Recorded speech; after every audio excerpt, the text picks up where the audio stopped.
Hello, everyone. Welcome to another episode of the Event Industry News podcast. I am Adam Parry, the editor of Event Industry News and your host today. Joining me today is Chloe Richardson, a fellow Northerner, also from Sheffield. And Chloe is an exhibition sales specialist and founder at Acier Events. We actually work with Chloe on our event at Event Tech Live. Chloe, welcome to the podcast. Hello. Hi. Thanks, Adam. Thank you for having me. No, it's good to have a fellow Northerner on the podcast for a change. Chloe, for those that are listening in, give them a brief overview of who you are, your history in the event space, and kind of what you do with Acier Events. Yeah, perfect. So I will try and be as quick as possible. I originally trained as a linguist and a translator, and about 6 years ago I started doing that on site for a few exhibitors, and over time that gradually just ended up that I became involved in the sales world, and I was head of business development at a company before. And a year ago I decided to go out on my own and really focus on those exhibitions and trade shows and events that need the support, whether that's because they don't have enough hands on deck themselves or whether it's because they're totally revamping their sales strategy. But it's all about making sure they're getting the most out of their events, generally commercially speaking. And often this tends to revolve around the on-site rebook, but it's the pre-show, the post-show, it's a bit of sales coaching, a bit of rewriting strategy. It can be anything really, but the main goal is to improve revenue, essentially. Yeah, and my experience has been very good of that. You've helped us out tremendously, because I think our own experience at Event Tech Live is we tended to try and manage everything ourselves. And we are a small team, and we found that more importantly, what was actually happening was probably a bit of a lack of customer service on site with people actually wanting to rebook or inquire about other sponsorship opportunities or location moves and things like that. And because as a small team, we were so stretched, we were not being able to provide that support. But also probably commercially missing out on opportunities, right? And that's something that you and your team have come in and, ingrained yourself as part of our team, understood our strategy, even understood our attitude and how we deal with people and that kind of stuff, and very much kind of molded yourself as part of our team, right?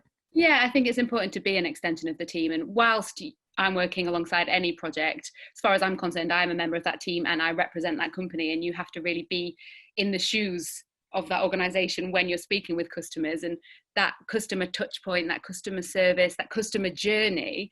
If you give your customers a great experience, then the likelihood is actually getting them to commit to come back the following edition is so much easier.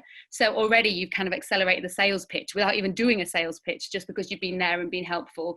And so I'm glad to hear that you got some positive feedback. That's always good news. And hopefully once we do get back into the world of face-to-face events again, we'll be continually sort of hammering this idea that customer service is so important and your customers are central to your business, and it's important to not forget that and to give them those touch points that they really need to make them feel assured as well that you're invested in their business. And then hopefully rebookings will just naturally come in. I think that's very sage advice there. So anybody listening who has those worries, those troubles, or those challenges themselves within their business, you know who to ring. But Chloe, we're kind of here to talk about how your business has changed because of the current pandemic, and hopefully we won't be too long before we kind of can stop saying that. Obviously, we being a business that is all about dealing with people there and then and face to face at exhibitions and events, and being that team extension.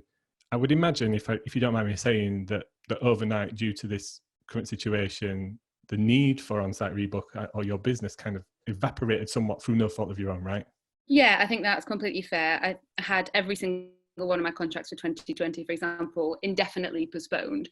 So it's great news. They've not been cancelled, so that's the silver lining, but it's just a case of until we know what's going on, it's really hard to be able to say, okay, we're definitely going to have the show on this date and we're definitely going to need your support, of course.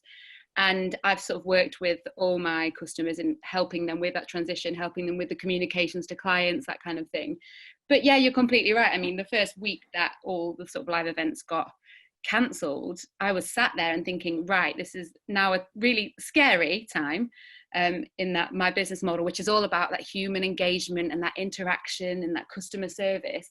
I guess the question is, how can you harness that on-site atmosphere and that on-site personal engagement and put it into some sort of digital model, which is going to translate. And so I spent the last few weeks really spending time working out how that can be done, and if it can be done, and if we can achieve some level of success with a digital interaction as we did with a face-to-face interaction. And that's kind of, that's the last few weeks has really been about molding that and seeing if that can be something that could work.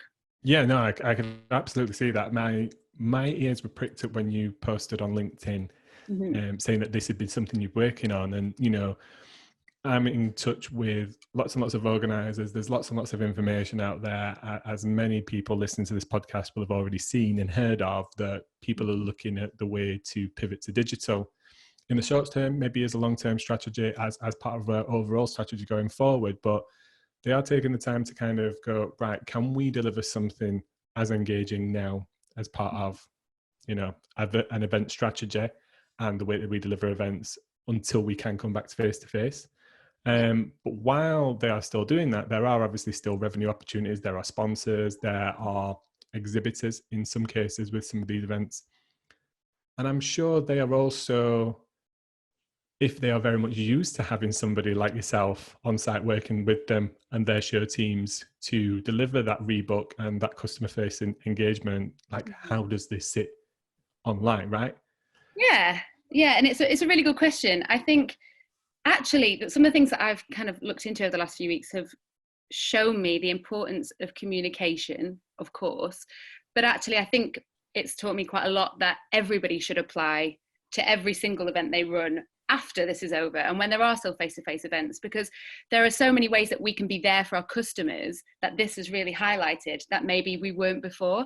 And that's reaching out and having empathy. That's really understanding what they need and the situation that they're finding themselves in.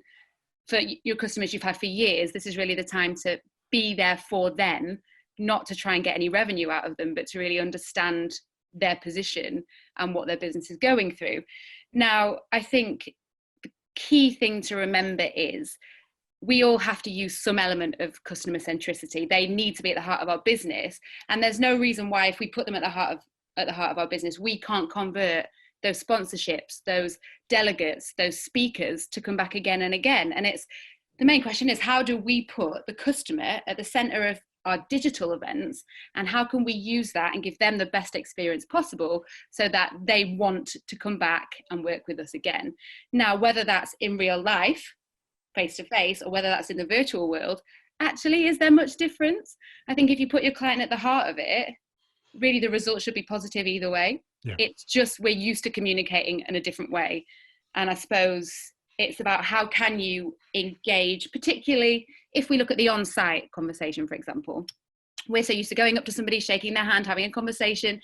It's so much easier to have a great first impression when you're face-to-face with somebody. Yep. You've got eye contact, you can maintain that sort of great level of personal interaction. When that's taken away, you can still communicate. You've just got to change the way you do it. So a lot more communication via email. You'll be reaching out to your clients via Zoom calls, via the phone. And it's how can you come across as approachable? How can you come across as somebody who cares? And how can you be an event that they want to be involved with, not just financially, but also as a business that they feel relates to them as an organization? Yeah. So the three main things that I've kind of written up as are the key three things that everyone needs to look after if they want to have a successful digital rebook is that I feel like the campaign is now longer. It's not just about the on-site process. It's about the pre-show and post-show more than it even ever was. And you know, I've always said they're always important. You've always got to communicate a few weeks in advance and you always need to maintain that momentum post-show. But actually now that we're in this digital world and it can be so quick, the events are over in a couple of hours, you really need to maximize on that pre-show and post-show. And the way you do that is one, communication. So important. Like I've said, you set up from the very outset, you need to make sure that the sponsors understand what they're getting involved with and understand the scope of the opportunity. Yeah. And they also, the speakers need to understand the tech. They need to understand when they're going to need to be ready, little things like that. And so I guess the best comparison for the on-site work really is having somebody who is that contact, who is that customer liaison, who is there to look after them through the duration of the event, whether it's a speaker or a sponsor, making sure they have everything they need, making sure they're getting absolute maximum possible success out of their contribution to the event. And with speakers, for example, it's being around on the phone, on a call, to be able to say, look, is your tech working? Are you making this work? And so it's all about understanding the software and getting really into that, getting really ingrained into that. And then you've got your post-show stuff, which is very much following up. How was it? What's your feedback? Would you like to come back and do another one with us? It'd be great to hear what you think. Maybe you could tweak slightly how that partnership's worked. Maybe they did a banner ad this time and you think, actually, you'd be a great speaker. This would really enhance your organization and really implant your brand within the minds of the hundreds of thousands of people who are going to be able to see this online. That's not a bad thing. I mean, decision makers don't need to leave their house anymore to have this engagement with a brand. So it's about maximizing that potential, and it's about getting customer feedback and doing something with it.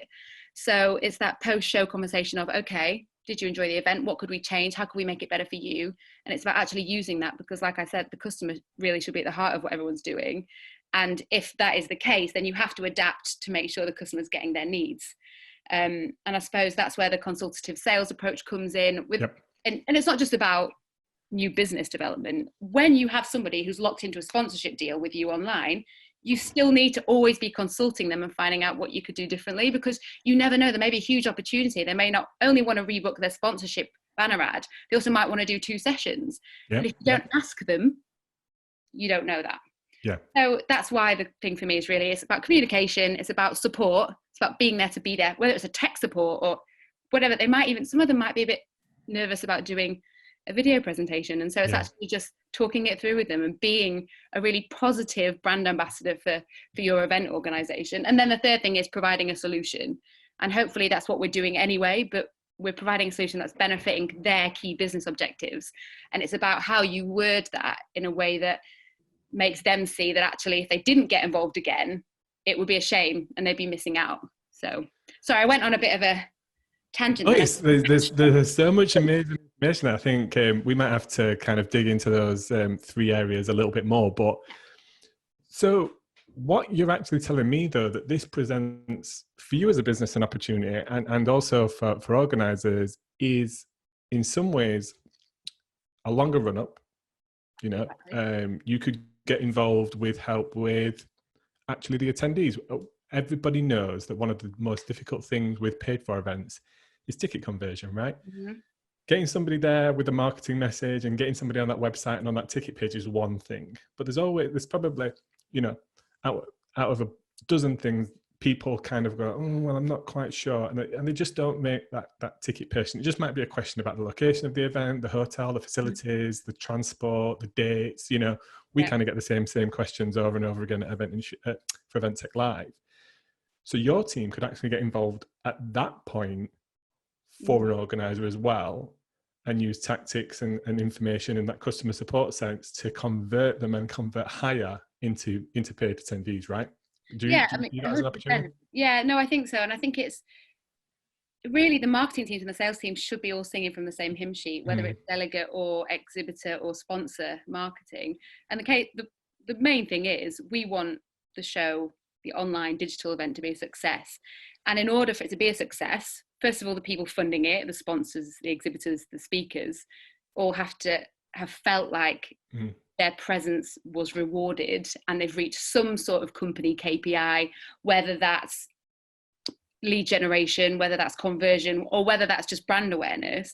And the way they're going to get that achieved objective is if the delegates are engaged, or if the delegates are actually attending and getting involved with the sessions and really giving back and following up. And so actually I kind of think it's all the same. It's all looped into the same cycle, isn't it? And absolutely, definitely pre-event, when you've got half your team on furlough and the other half of your team running around like crazy people, there are so many things that probably are getting neglected that people might need somebody just to sit there and just call people up. And if that's what it takes, then that's not a problem. But sometimes that might be all they need, just have a chat. And is this event something you might want to be involved with? If it is, great. If not, why not? And let's talk about that. Yeah. Shouldn't shy away from those conversations, because actually it's only going to help us as event organizers to work out what is working, what isn't. So yeah, no, delegate marketing is definitely something that can be supported for sure. So let's paint a picture for the people that are listening or watching. How does this interaction between you Mm-hmm. and the sponsor, the attendee. How is it going to be like that Amazon customer service chat where I go on and I have to select my product and then like work out kind of like what I want to talk to you about, and then somebody texts me No, back?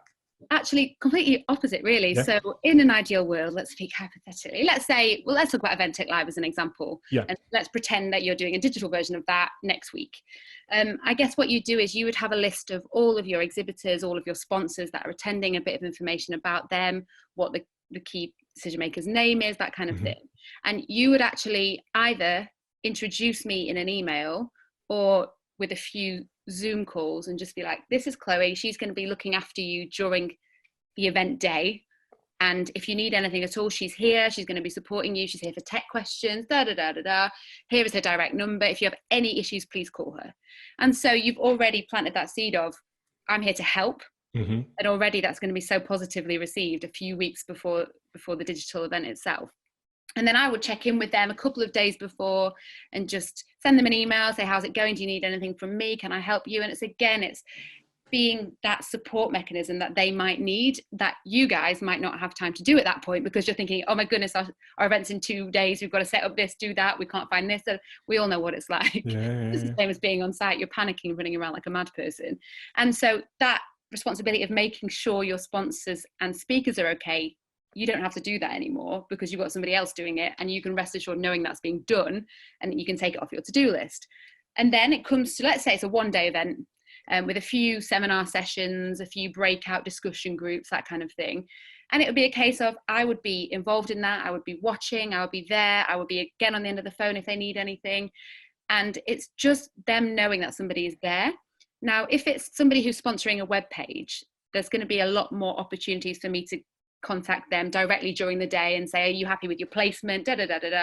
And a rebooking conversation might happen even then whilst the event's going on in that circumstance. However, if it's a speaker, this is probably something that's going to take part, obviously, after they've spoken, which may mean the next day. And it's a case of me reaching out saying, did you enjoy it? What did you get out of it? What could be improved? Now, on that conversation, let's have a chat about you getting involved again. And then it's really key as well that, like we do when we rebook on site, we need to have some sort of incentive or some sort of advantage for them rebooking to come and do another digital event. And this could again be similar to how we do it on site. It could be a case of they could have a price incentive. So we've frozen the price that you sponsor with us this time just for you if you want to do the same thing again. It could be, we've temporarily reserved that particular banner ad for you if you want it. If you don't, we will release it and somebody else can have it. And it could be a case of, you've got 2-week cooling off period to make sure you're really happy, but right now we think you'd be great there. And it's really important that you're consistent and that you stay at the forefront of the audience's mind by getting involved in lots of these events so that you seem credible and that your brand immediately comes to mind whenever they think of the industry. And it's about, they will obviously also have that extended marketing time. So once somebody has committed to doing the next edition, you will promote their attendance for the foreseeable. So those are the 4 main things really, that list of advantages that the sponsor or speaker really need to understand. And as far as I'm concerned, if they've been looked after from the start, if you explain that to them in a way that particularly mirrors their social style, whether they're somebody who likes to talk statistics and facts, or whether they're somebody who likes to tell a story, if you make sure you're communicating it to the way that suits the customer, then actually it's kind of a no-brainer. Why wouldn't they come back? It's just, and let's also be fair, we haven't got the money at the moment to be spending on 20 exhibitions a year because they're not happening. So where can our customers invest? And that's in the most investable platform at the moment, which would be digital events. So I guess it's just really about communicating that in a way that they can understand, but also pairing it with that customer service element that you would have shown them from the outset. So they don't feel like you're just there to take their money, and you're not. You're there for you both to grow as a business. And I think that's probably the key message.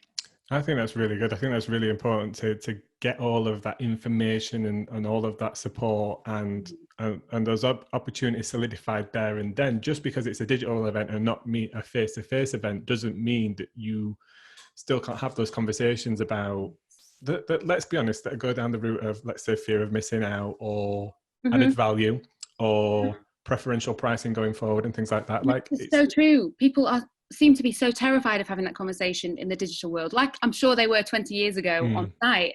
But actually, it's just about changing the mindset and changing people's habits. And there's no reason why in a year we can't look back and say, isn't it mad that we didn't do any digital rebooking? Like, that seems crazy that we didn't do that. Why didn't we? Because logically it makes sense, and morally it makes sense, and everybody can win from it. So it's just a case of, how do we do this properly, not jump into it without thinking actually how you're going to manage it. And then it's working out, obviously, what you want your advantages to be for your customers. Yeah. And once you've got those signed off, it's kind of pretty easy, dare I say, touch wood. She said that she's going to rebook everybody, 100% of every sponsor and exhibitor and speaker and everything, and ticket holder that you've got on your event. Just call Adam's words, not mine. Do you know one of the most exciting things for me about digital and virtual? And let's call it hybrid, because let's be honest with you, I don't think there's anybody that's going to be a specialist just doing, well, there might be some outliers just doing virtual. There's been lots of specialists just doing physical. But I think what event organizers have is the ability to adapt and change, and they're hungry for new opportunity. They just need to wrap their heads around or something. And then once that's part of it, all of a sudden they've not got an events business, they've got a data and digital and physical business, right? One of the more exciting things for me, as coming from digital publishing and only digital publishing, not printing anything, is actually what I'm seeing organizers' eyes open to is all the different opportunities that revolve around their data and their network, and the people that trust their brand, and the events that they deliver, and the brands and sponsors that go into that. They're not focused just on the physical. There's like, oh, well, we can do this opportunity, this virtual event, this sponsored webinar. We could offer retargeting of our visitors. We could offer quicker turnaround as well. So, as you've got those people captured from that one virtual event, you could be like, well, you've had such a great experience here.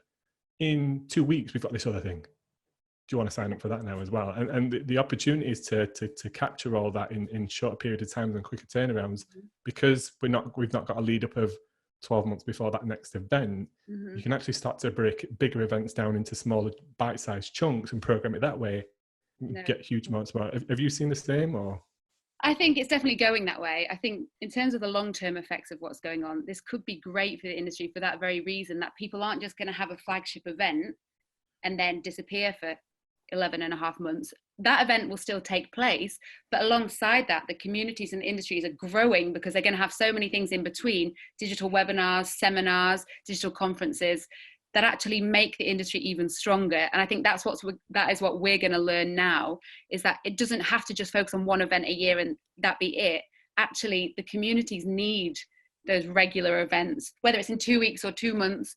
And hopefully we'll come out of this saying, okay, we'll still have those flagship events and they're going to be amazing and everyone's going to attend. But actually, why don't we do a digital event a month after? And then a few months after that, we could do a biannual seminar. There's no reason why we can't. And I definitely think the way it's going now, over the last couple of weeks, particularly whilst everyone's slightly calmed down a bit and we're less frantic and we're less panicky, is that our brands are strong enough in the exhibition industry to really be at the forefront of our industry. And it's whether you work in coil winding or plumbing or fashion or gift, you really are the hub of that community. And we as exhibition organisers and suppliers can show the community that we don't just have to get together once a year. We can be in touch regularly. There can be digital meets. When all of this is over, I'm really hoping that we continue with this philosophy that we can keep in touch. It's not a bad thing. And actually, a lot of things can probably grow from this environment that maybe we would have neglected or not had time to do before. Now we can really focus on supporting the community. And I think this is really going to help with that. I totally agree with you. And I'd love to get your opinion on another thing as well. And I think the reason that virtual has risen up so quickly, let's be honest with it, is because people have been forced to, right? Their hand's been forced. They can't do what they used to and what they know they're good at, and which they know that people will spend money on because there's a physical thing there. So that creates value. And now they're going, right, we need to pivot to virtual. And probably one of the main reasons they've not done that in the past is because other people have been doing it for free, which Mhm. means the value is somewhat being negated, or they're not confident themselves that they can sell a digital offering, or maybe rebook a digital offering as well. And I see that within circles that I'm within, who've got great events, great brands and sponsors that do things physically, but then are still cautious of, or maybe don't know the strategy, maybe not confident enough. So Mhm. do you see that being somewhere that you guys can get involved in that kind of actual, here's a database of all these people that I think could buy a ticket or could sponsor my event, but I'm just not confident, and my sales team are not confident themselves in selling that because they're focused on the face to face. Because Yeah. as well, let's be honest with you, if you've got a salesperson and there's a couple of extra notes on a physical thing than a digital thing, they're probably going to go after the physical more often than not, because it probably means higher remuneration, right? Mhm. Or we've got to fill that hole rather than we don't have to necessarily fill all those banners. Yeah. So do you think you guys could get involved in that digital strategy? Do you think organizers will have kind of two divisions of physical sales and digital sales? How do you see it? Yeah, I think I wouldn't be surprised if in a year or so time, every exhibition organizer has at least one person whose sole focus is to sell digital sponsorship. I think that's definitely the way it's going. It actually probably was the way it was already going, albeit a bit slower, and this has just accelerated that. I think, as far as I'm concerned, digital sales strategy writing and physical sales strategy writing are very similar. You just need to twink? That is not a word. You just It need is to now. you said it here first, ladies and gents. No, they just need to tweak it to make it work. So absolutely, I think, to be honest, I would imagine that the next few months will involve a lot of digital sales strategy rewriting or even creation, because like you say, a lot of people haven't done this in the past. It has been shied away from, and I get why. It's the fear, but it's also they already have a great product, so a lot of people think if it ain't broke, why fix it? But actually this is a time now for people to really be able to invest in looking at other ways of doing things that don't necessarily fix what's already good, but embellish it and make it better. So yeah, I imagine within a year there'll be a dedicated digital salesperson on every team, and if it's not that way, then people have kind of missed the point over what we're all learning at the moment, I'd say. Yeah, I think there's probably a lot of event organizers, conference organizers, brand owners that have really been eager to actually explore digital. Lower cost maybe of entry, so no venue hires, things like that. Bigger scope for bigger money, because you essentially create an opportunity out of pixels, maybe. And they've just not had that confidence in that strategy, and I think possibly not even the time to actually bring somebody into the business that has that experience selling digitally into a physical world. Yeah, I think it's the time and the resources as well, because as we know, if you wanted to, you could spend endless amounts of time trying to do everything for an annual face-to-face event. You could, because there's always more things you could be doing, and actually it does get to a point where you've got to think, I've got to prioritize here. What is more important? And like you say, if there's a few extra zeros on selling stand space, then that's the most obvious route. But actually, like you said as well, there's such lower margins with the digital event side, and if you can harness that, there's no reason why, like we've said, hybrid events or hybrid event organizations can't be the way of the future. And it's definitely something I hope to get involved with quite a lot. I think as well, it's slightly generational, dare I say it, in that you've just offended everybody over the age of 40 on this listen to this. I'm going to get hate mail. But it's generational in that some people who've worked in the events industry for 30 years have done a brilliant job. They really have. But they're less experienced with actually working with these digital platforms, just because some of us have grown up with it. I mean, you're like me, Adam, really. We grew up in Sheffield in the 90s and early noughties, and kind of we used to communicate from the age of 11 with our friends via digital platforms in the way that people 20 years prior wouldn't have done. So I think for us, it kind of seems a bit more natural to transition into this particular way of working. Whereas for others who've never, I mean, my mum has only just worked out how to use Zoom, and for 3 weeks I've been trying to get her to log in to a call, and so I've had to have her on the phone whilst so it's been interesting. But I think, and it's getting over that fear, like you say, and there's no need to be scared of change, and it can be terrifying, but in a really exhilarating way. And now's the time for us to show that the events industry can do it properly. I absolutely agree. I think the events industry are extremely good at bringing people together around a sole subject or thoughts, ideas, etc., and actually building extremely strong foundations to do business with. Right? That's, in fact, I like to think the events industry is the thread that ties every other industry together, because we are a support network for everything. Every industry, as I think you mentioned something about copper wires coiling or something earlier, like that's obviously an industry, and there's probably an exhibition and event for that. Mm-hmm. And that's the thing, like we underpin everything. We are the foundations of how industry is built upon through exhibitions and events and conferences and bringing people together. What's interesting to me though is that as an event organizer, you have those people's attention. Let's say you just do one event, like us, Event Tech Live. You have those people's attentions for 2 days. 2 days is not a long time at all. Considering, I think, and I hate to say this, I think I've said this on a podcast before, I looked at my YouTube stats and I spent 44 hours on YouTube last month. Like, that's the equivalent. Yeah, learning, obviously, watching TED Talks and stuff, clearly. Always learning. And possibly also some food channels and other things. But if you take my attention span of 44 hours, and there's probably lots of me out there, which not necessarily all into YouTube, but let's say on social media, on LinkedIn, on other platforms, on other devices, all digitally, 44 hours is the equivalent of like 6 days worth of an exhibition. Yeah. So then you times that as an exhibition organizer by, let's say you've got a 4,000 person event, if you can capture that every month from those people, or even a portion of that, 10%, all of a sudden you've created digitally what is probably 12 events. In my eye. No, I agree with you. And you've got the ability to reach people that you would have never reached before, and for longer and with more relevant content as well, because there's only so much infrastructure you can build at a live event, maybe 6 theatres at a push.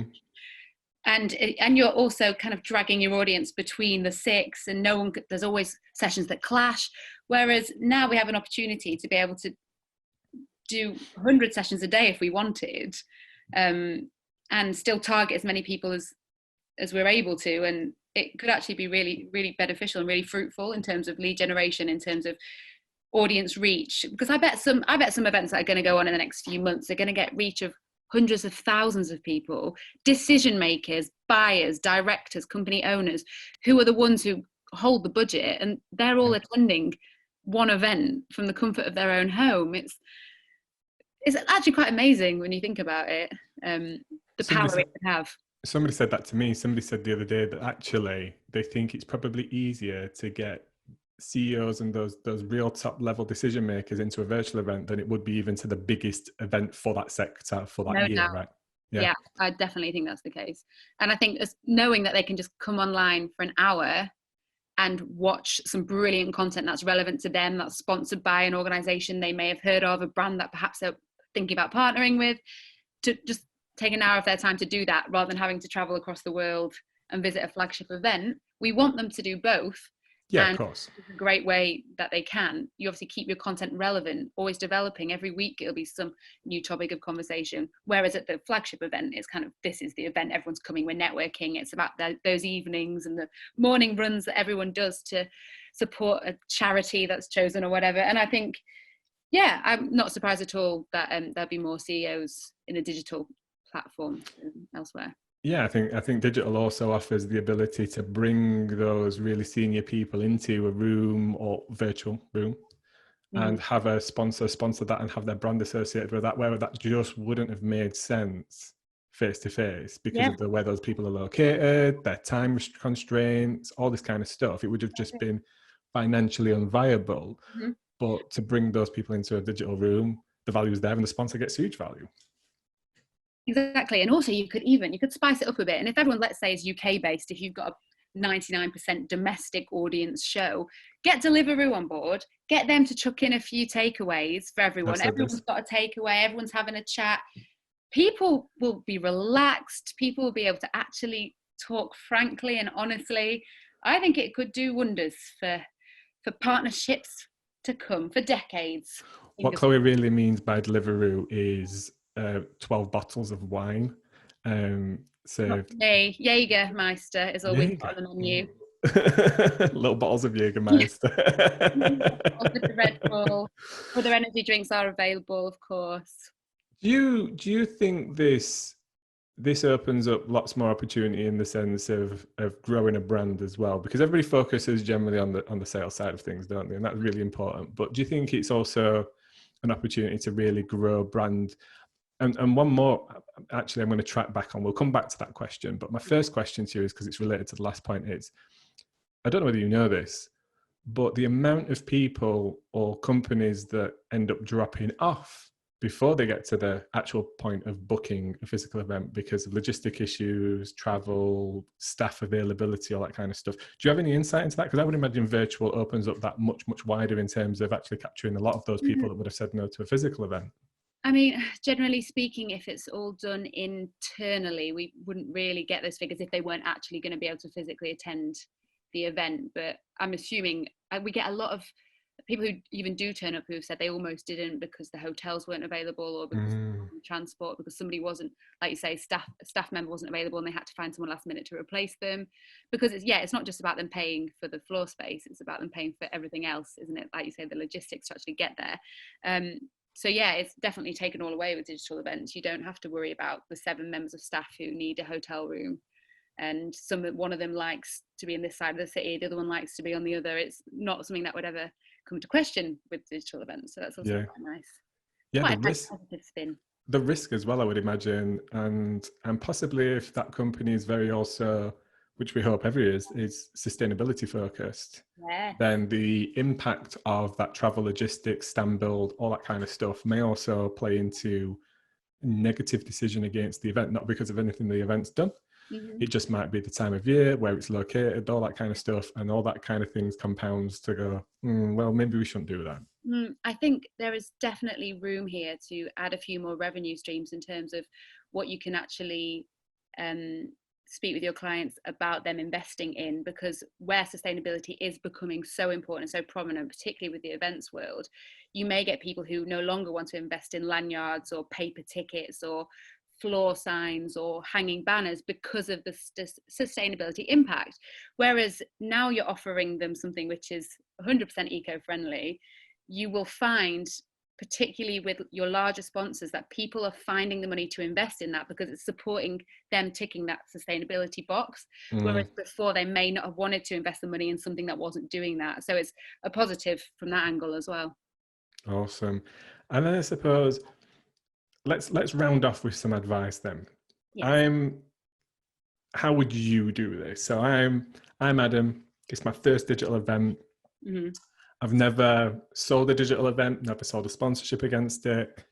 And the thought of jumping on those sponsors, if I do get them in the first place, right there and then, and asking them to reinvest in what that digital event might look like in 12 months. What advice would you give to anybody listening to this podcast now? How would you go about it? How would you approach it? I think... Put it into a paragraph. Oh, a paragraph. Oh, here we go. I'll give it a go. I think the most important but obvious point is really knowing your product and knowing why it's beneficial to your customer. Because if you really know that and believe in that, then no matter what happens, as long as you communicate that point in a way that your customer can understand and relate to, you're going to have a positive result. Whether that's actually we can't commit right now, but we'd like to talk about it in 6 months, or somebody saying we'd like to commit right now. You need to put the customer at the heart of your business, and that is with the way you communicate to them, with the way you address what their business objectives are, and with the way that you understand your own product and how it benefits them. If you do all of those 3 together, then you're going to be a great salesperson and you're going to be a great professional and you're going to get the results that you're looking for. It's not about smiling and dialing anymore. It's about really getting to know your customers and being able to deliver a solution that works for them. There is no need to be scared. You just need to know what it is you're selling and why it works. And if you can convince yourself that it's a good product, then you can convince anybody else that it's a good product. I think that's really good advice. Yeah. And my advice to anybody listening to this podcast would be to engage with individuals like yourself commit, contract them, invest in you bringing that strategy to us. And in my business, there's two of us that are business owners. So we're very strong personalities, both of us. And we both have our different ways of selling and strategy and what we think is customer service and what's not, etc. And I think what's been really good as well from our own experience is having a third person there to go, well, I actually think that's right, or no, actually that's probably not the best way to do it, or here's a bit of a way of thinking it that's kind of like both things but not one an individual.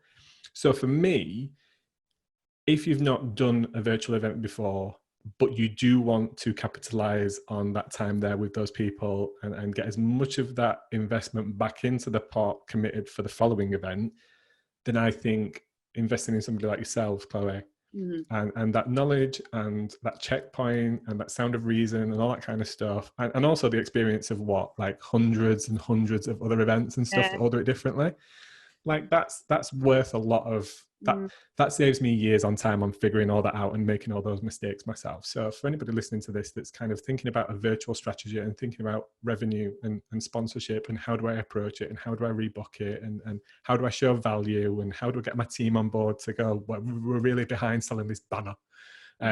Like I think actually, you know, speaking to a company like you and a consultant like yourself, I think pays real dividends. I will say that myself. And this is not a paid for podcast. I promise everybody listening to this now, it's genuine. I saw Chloe post on LinkedIn about what she was up to, and I thought people in my network need to hear about this. So yeah, and it's also just from a personal note, everybody knows I'm more than happy to help anyone if it's just a bit of advice.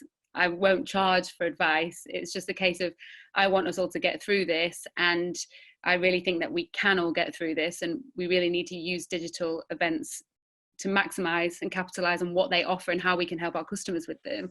And so if somebody's a bit confused about which way they should go next, just drop me an email, send me a text, and we can have a chat. And yeah, I'm a reasonable Yorkshire lass. I just want everyone to be okay at the end of this. So you just have to pair in Henderson's Relish, and if anybody doesn't know what that is, you have to Google it and look it up. And it has to be the blue and white label. Absolutely, from the right side of town. Chloe, but you mentioned reaching out to you, but where can they get you? Where can they get hold of you? How do they email you? Where are you on social media, etc.? Yeah, okay. So if you just go on Chloe Richardson on LinkedIn, you will see me pop up. I've also got Chloe, CHLOE, at acierevents.co.uk. That's ACIER events. And in case anyone's wondering, a lot of people ask me what Acier means. It's steel in French, as in the steel city, as in up the owls. So that's where that comes from. And if you want to drop me a WhatsApp message, then it's 07792 427 Easy peasy. Chloe, I thank you very much for coming on and speaking to me today about how your business has changed and your pivot. And I think you've offered some amazing advice there on kind of strategy around digital and virtual. And once we are back to face-to-face, I would love to have you back on again to talk a little bit more in depth about the value of that actually happening on site, because it probably works slightly differently. I know that for a fact. Chloe, thank you very much for joining me, and hopefully we'll speak soon. Yeah, thank you so much for having me. We'll talk later.